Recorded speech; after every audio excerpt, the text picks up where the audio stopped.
Assalamualaikum warahmatullahi wabarakatuh. Kami kelompok 16 dari kelas SIG Gabungan B akan mempresentasikan tugas akhir praktikum SIG yang berjudul Webkis Pemantauan Suhu dan Kelembaban di Kota Surabaya.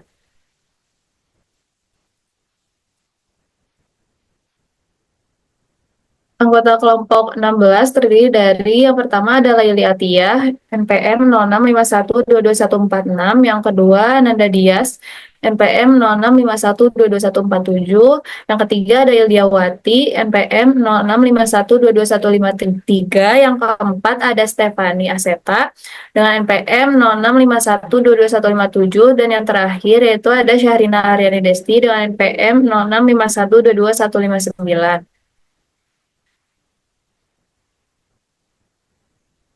Adapun materi presentasi yang akan kami sampaikan, yang pertama itu ada fase 1, yaitu menentukan 7 titik stasiun pemantauan optimal.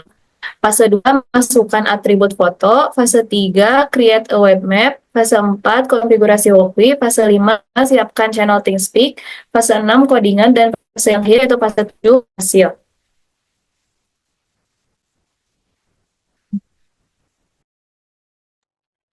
Untuk fase yang pertama, yaitu fase di mana kami menentukan 7 titik stasiun pemantauan yang optimal.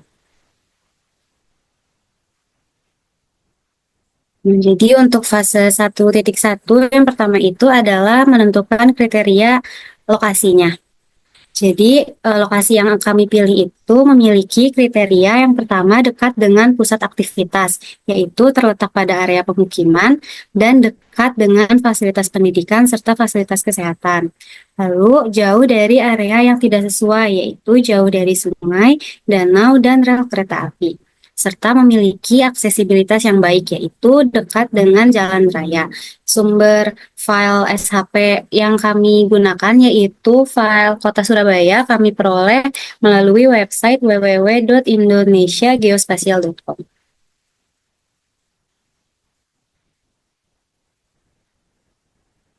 Lalu langkah yang pertama yaitu kami melakukan import file SHP Kota Surabaya ke dalam QGIS. Nah, filenya apa saja? Yang pertama itu ada file pemukiman dalam bentuk area, yaitu sebagai pusat aktivitas manusia. Lalu kita juga melakukan import file SHP pendidikan dalam bentuk poin atau titik, sebagai titik area yang memiliki banyak pengunjung. Lalu kami juga mengimport file kesehatan dalam bentuk poin, yaitu untuk memastikan bahwa nantinya lokasi yang kami pilih itu dekat dengan fasilitas kesehatan. Lalu kami juga mengimport file jalan utama dalam bentuknya itu adalah line, sehingga nantinya dapat memastikan bahwa area yang kami pilih itu memiliki aksesibilitas yang baik. Lalu kami juga mengimport file rel kereta api dalam bentuk line untuk menghindari area bising, dan kami juga mengimport file sungai dan juga danau dalam bentuk area, sehingga nantinya akan kami pakai untuk menghindari area yang banjir atau lembab.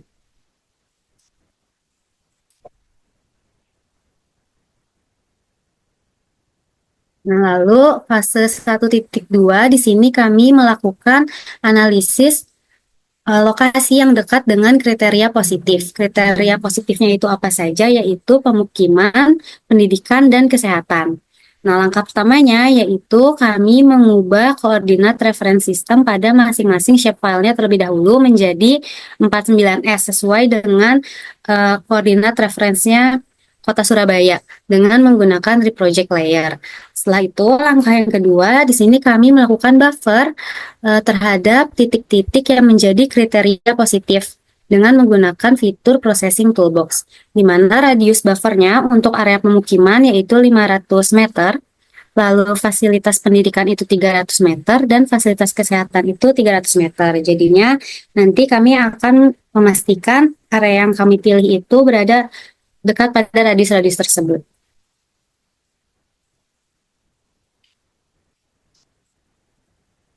Nah, setelah itu di sini kami menggabungkan hasil buffer tadi dengan menggunakan union. Jadi kami gabungkan hasil buffer dari pendidikan buffer, kesehatan buffer, dan pemukiman buffer, sehingga nantinya akan diperoleh keseluruhan area yang dekat dengan kriteria positif, yaitu area yang dekat dengan daerah pemukiman, fasilitas pendidikan, dan juga fasilitas kesehatan.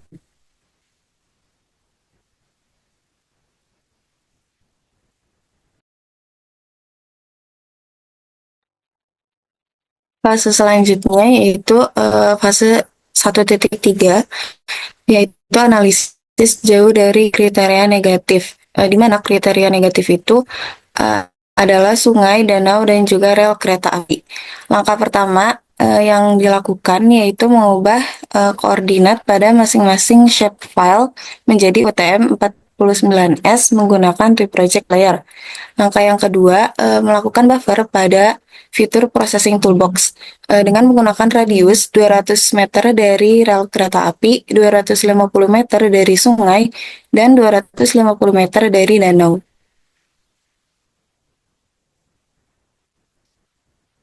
Langkah yang ketiga yaitu menggabungkan hasil buffer dari danau buffer, sungai buffer, dan rel KA buffer menggunakan union. Lalu langkah yang keempat, menghapus union kriteria negatif pada area union kriteria positif. Ini menggunakan fitur difference pada geoprocessing tools, sehingga nantinya akan diperoleh layer area potensial titik pemantauan.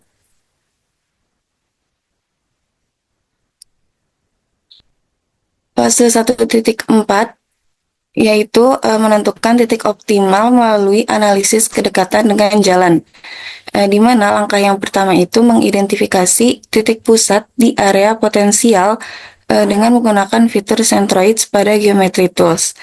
Langkah yang kedua, dilakukan analisis kedekatan titik potensial dengan jalan raya, sehingga untuk kemudahan aksesibilitas. Ini menggunakan fitur distance to nearest hub points pada processing toolbox.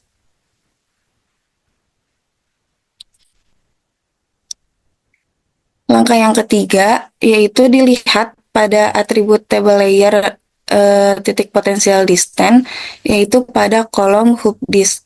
Jadi di kolom hubdisk ini datanya kami urutkan dari yang paling kecil, sehingga semakin kecil hubdisk maka jarak titik dan jalan semakin dekat. Nah, nanti titik ini yang akan kami gunakan untuk menentukan titik optimal. Langkah yang keempat yaitu import base map Google Satellite untuk memastikan titik berada pada tempat yang tepat.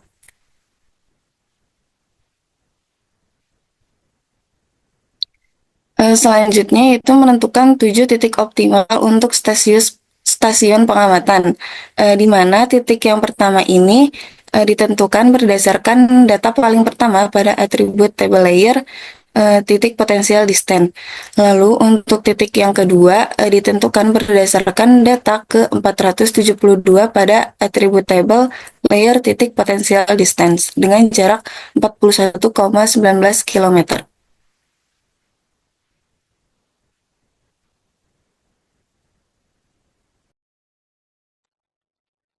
Selanjutnya, untuk titik yang ketiga, yaitu ditentukan berdasarkan data ke-9 pada atribut table layer titik potensial distance dengan jarak 5,39 km. Selanjutnya, untuk titik yang keempat, yaitu ditentukan berdasarkan data ke-13 pada atribut table layer titik potensial distance dengan jarak 6,345 km.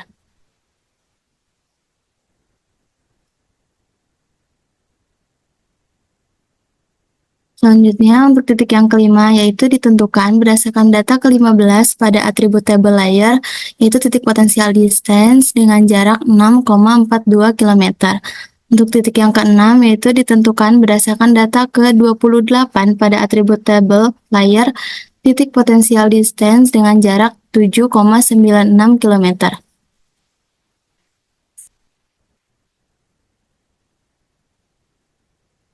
Untuk titik yang ke-7, yaitu ditentukan berdasarkan data ke-38 pada atribut table layer, titik potensial distance dengan jarak 9.004 km.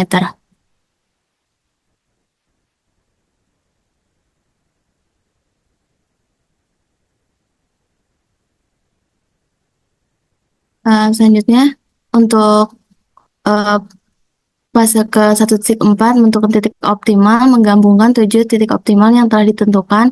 Untuk yang kelima, itu menggabungkan ke-7 layer titik optimal menggunakan merge vector layer dengan memilih 7 layer tersebut. Atur pada CRS atau Coordinate Reference System menjadi WGS 84 dan didapatkan layer baru dengan nama titik pemantauan.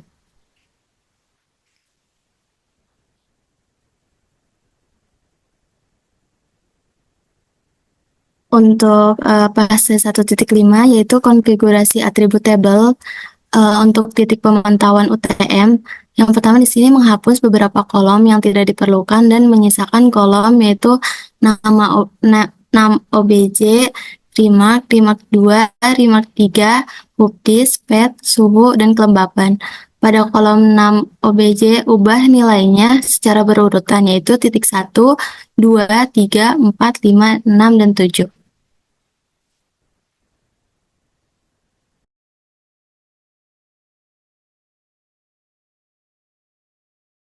Selanjutnya fase 1.6 di mana area pemantauan suhu, di mana nanti di sini menentukan radius stasiun pemantauan suhu.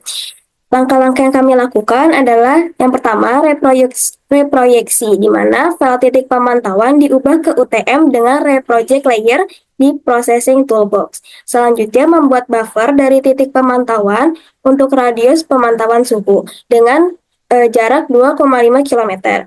Selanjutnya melakukan kustomisasi gaya pada layer buffer, di mana nanti diperoleh layer baru bernama radius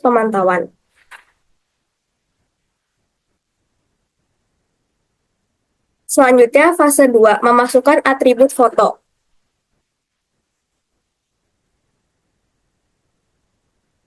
Di mana dalam fase 2.1 memasukkan atribut foto, melakukan atau menyiapkan 7 foto untuk 7 titik. Jadi di sini kami menyiapkan folder yang berisi 7 foto yang akan dimasukkan ke dalam atribut masing-masing radius pemantauan.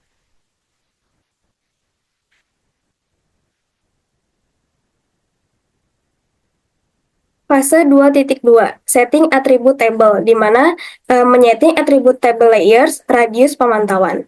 Jadi langkah yang kami lakukan pada properties layer radius pemantauan, pilih tab attributes form, lalu ubah widget type menjadi attachment, lalu klik icon 3 titik di default path, dan pilih folder foto. Lalu mengubah store path as menjadi relative to project path, dan atur integrate document viewer. Lalu mengaktifkan mode edit di atribut table. Selanjutnya, klik 2 kali pada baris foto dan masukkan foto yang diinginkan. Atribut table layer radius pemantauan akan terupdate setelah foto dimasukkan.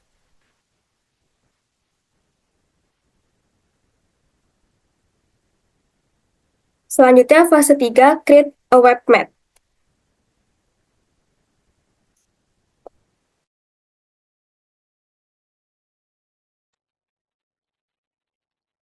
Selanjutnya yaitu dari fase Create a Web Map, ada fase 3.1, yaitu menambahkan base map OSM standar. Jadi kami menambahkan base map OSM standar sehingga terdapat dua opsi untuk tampilan peta, yaitu menggunakan OSM standar untuk visualisasi berbasis OpenStreetMap atau Google Satelit untuk tampilan berbasis citra satelit.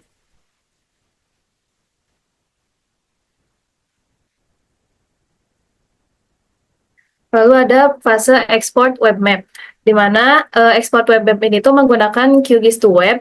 Yang tahap-tahapnya tuh yang pertama ada export web map, yang kedua tuh ada konfigurasi layer yang akan ditampilkan, yaitu titik pemantauan UTM, radius pemantauan, administrasi desa, Google Satelit, dan OSM standar.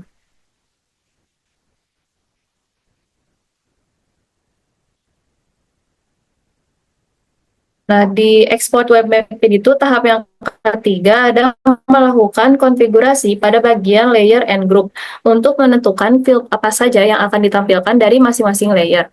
Tahap yang keempat yaitu pada bagian bawah dipilih leaflet dan klik update preview sehingga dapat melihat preview web map yang dibuat. Sehingga web map yang menampilkan titik dan radius pemantauan serta daerah administrasi Kota Surabaya berhasil dibuat.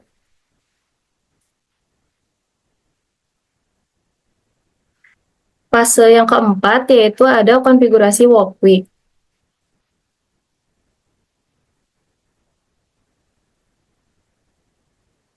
Fase 4.1 yaitu menyiapkan project walkway.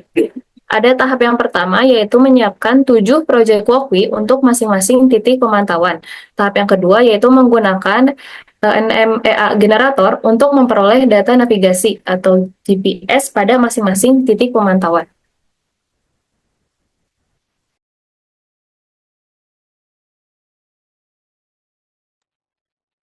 Selanjutnya, fase yang kelima yaitu menyiapkan channel ThinkSpeak.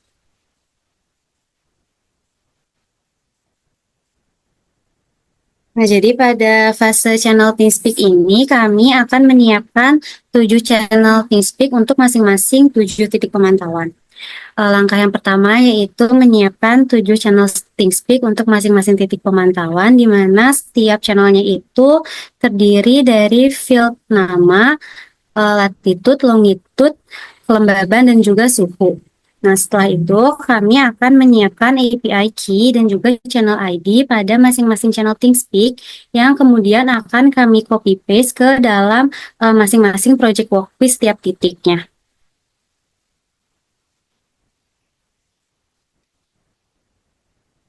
Nah, setelah itu pada walkway setiap titik nantinya itu akan kami jalankan satu persatu untuk setiap titik pemantauannya.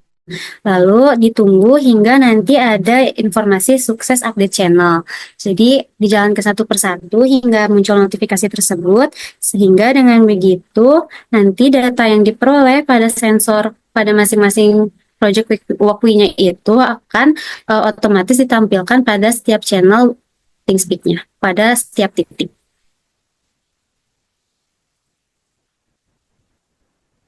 Lalu fase yang keenam yaitu untuk coding website-nya, WebGIS-nya.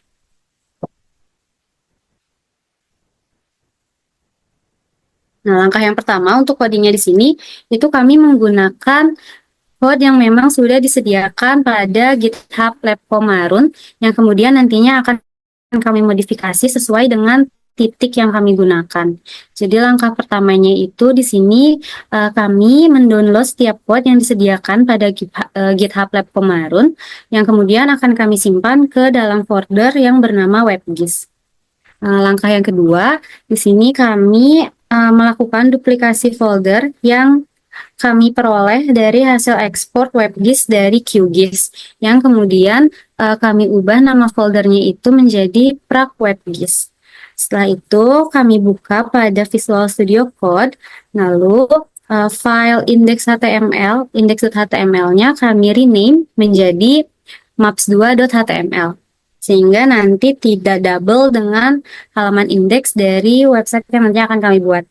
Setelah itu, di sini kami melakukan copy semua file pada folder WebGIS yang sebelumnya telah kita buat, yang telah kami siapkan, dan kemudian kami paste pada folder Prague WebGIS.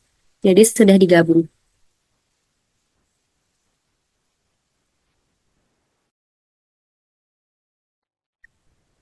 Langkah yang ketiga dalam fase codingan ini yaitu dalam folder image pada folder Prague WebGIS yang sebelumnya sudah ada 7 foto dari QGIS.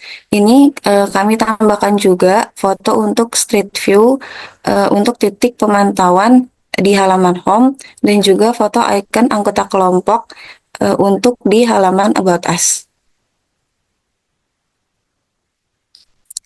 Langkah yang keempat yaitu kembali lagi ke Visual Studio Code pada folder Prague WebGIS.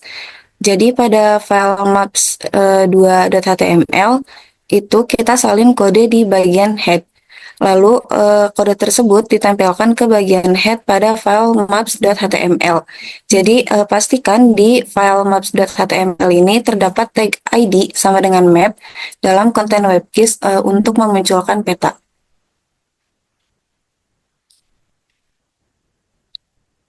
Lalu langkah yang kelima, pada file maps2.html salin semua script pada tag body, lalu ditempelkan script pada tag body di file maps.html. Langkah yang keenam itu kustomisasi style maps di WebGIS. Untuk di administrasi desa itu diubah fill color-nya menjadi kuning transparan, lalu untuk highlight layer-nya itu pada radius pemantauan berubah menjadi kuning saat pointer mengarah ke titik.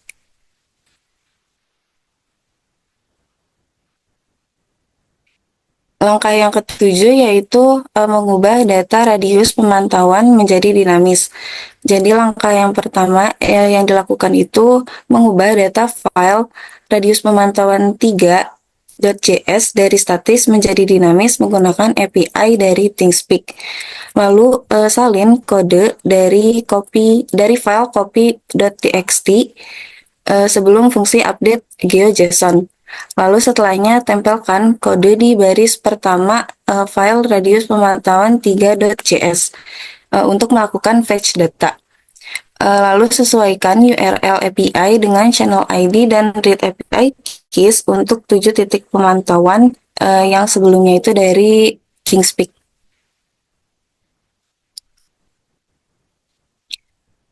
Langkah yang ke-8 yaitu pada bagian JSON radius pemantauan 3 itu kita sesuaikan data suhu dan kelembaban 7 titik menjadi dinamis yang diisi oleh variabel yang sudah ditetapkan dari fetch data. Jadi variabel suhunya itu suhu DHT 22 titik serta kelembabannya itu kelembaban DHT 22 titik. Lalu langkah ke-9 menempelkan function update GeoJSON yang sudah ada dalam file copy.txt pada file radius pemantauan 3.cs setelah baris terakhir kode sebelumnya.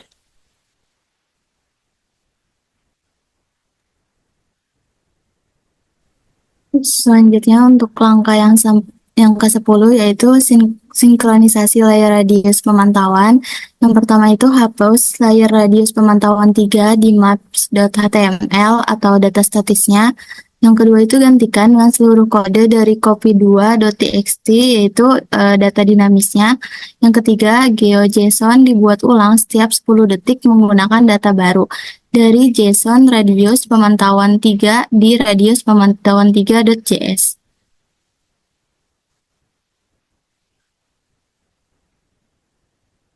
Untuk sinkronisasi data statistik pada WebGIS ini, yang pertama, pada file radius pemantauan 3, khususnya kode function page data disalin URL API masing-masing titik pemantauan.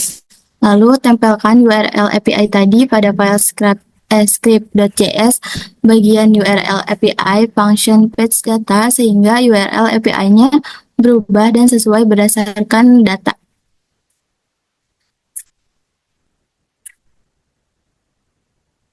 Nah, lalu untuk langkah yang ke-12 yaitu salin kode chart, iframe, file, humidity, dan temperatur pada TeamSpeak. Tempelkan kode chart pada files.html, iframe, grafik, card untuk masing-masing titik pemantauan. Lalu ditampilkan grafik yang sudah sesuai dengan TeamSpeak pada WebGIS.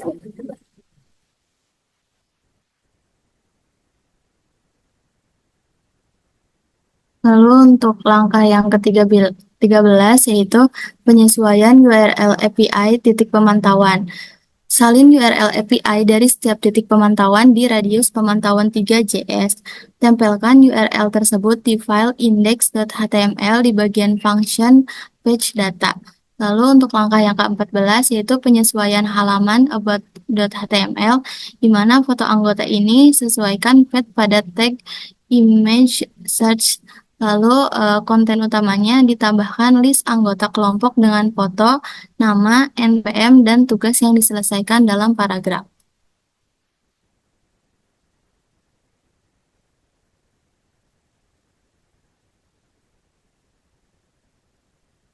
Lalu untuk fase yang ke-6 yaitu hasil.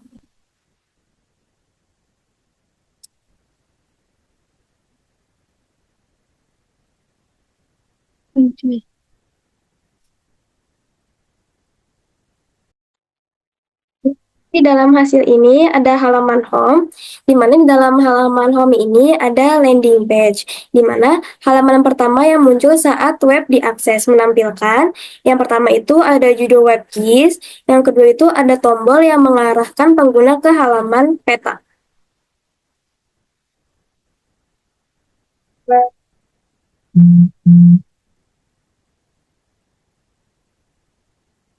Selanjutnya, di halaman home juga ada section sensor yang digunakan, di mana di sini tuh menampilkan informasi sensor, ada 3, ada DHT22, GPS Neo 6M, ISP32. Terus juga ada informasi tiap sensor yang disajikan dalam bentuk card.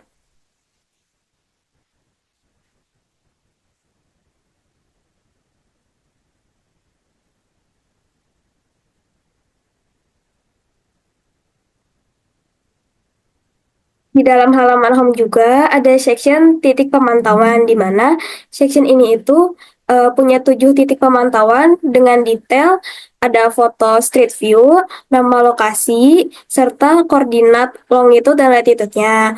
Terus dia juga menampilkan dalam bentuk card. Terus selanjutnya juga dia itu setiap kartnya memiliki tombol untuk membuka lokasi di Google Maps.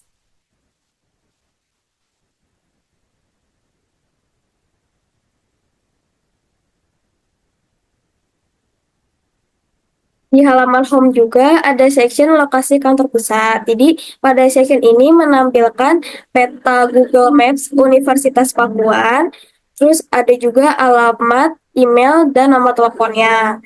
Terus ada juga tombol navigasi kontak via email atau WhatsApp. Jadi section ini menampilkan informasi dari kantor pusatnya.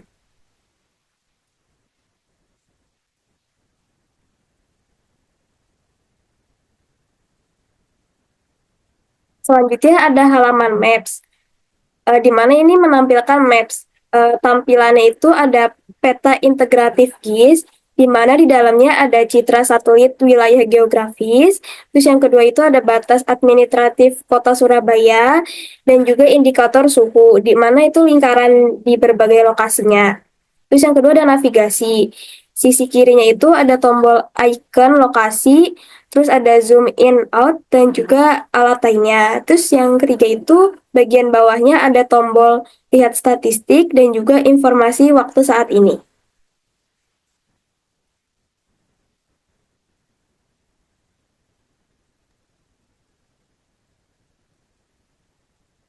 Selanjutnya yaitu ada halaman Maps. Di tampilan Maps ini tuh pada section ini ditampilkan peta dengan jendela pop-up suatu wilayah yang meliputi yang pertama ada titik lokasi, yang kedua nama objek, 3 suhu, 4 kelembaban, 5 koordinat, 6 hubdis, dan yang terakhir itu yang ketujuh ada foto.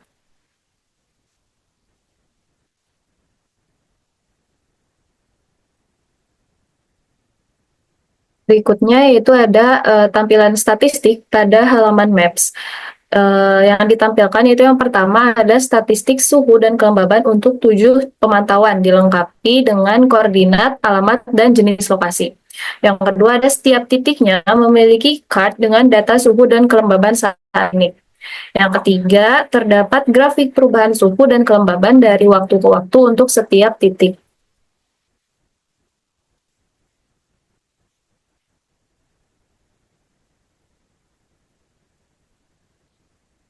Berikutnya yaitu terdapat halaman About. Pada halaman ini tuh ditampilkan identitas anggota kelompok yang meliputi yang pertama ada foto icon, yang kedua nama, yang ketiga NPM, yang keempat tugas yang dikerjakan masing-masing anggota kelompoknya.